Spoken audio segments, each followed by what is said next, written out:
Отбасы жайлы нақыл сөздер. Отау құру үшін өзара сүйіспеншілік жеткілікті, ал сақтау үшін сабырлық пен кешірімділік қажет. Отбасы бұл кішігірім мемлекет. Әкесі президент, анасы министр, ал баласы үнемі наразылық білдіретін және ереуілдер ұйымдастыратын халық. Отбасылық өмірде ең бастысы шыдамдылық, өйткені махаббат көпке созылмайды. Егер бақытты жанұяны көрсең, қызғанба.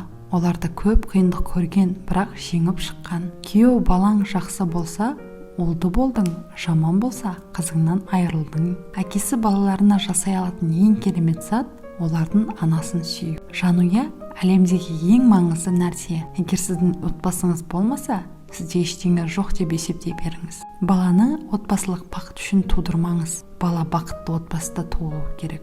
Қыздың ең жақын досы анасы. Ол ешқашан қызғанбайды, жамандықты қаламайды, және оның көздерінен тек қуаныш пен мақтанышты ғана көресіз. Жанұясын ұмытқан ер адам еркек деген атауға лайықты емес. Егер ерлі-зайыптылар отау құру алдында бір-бірінің әдеттерін және мінездерін білмейтін болса, неке бақытты болмайды. Жақсы әйел бақытқа ұмтылады, жаман әйел бақытты күтеді. Ағашты тамырлары, ал адамды отбасы ұстап тұрады.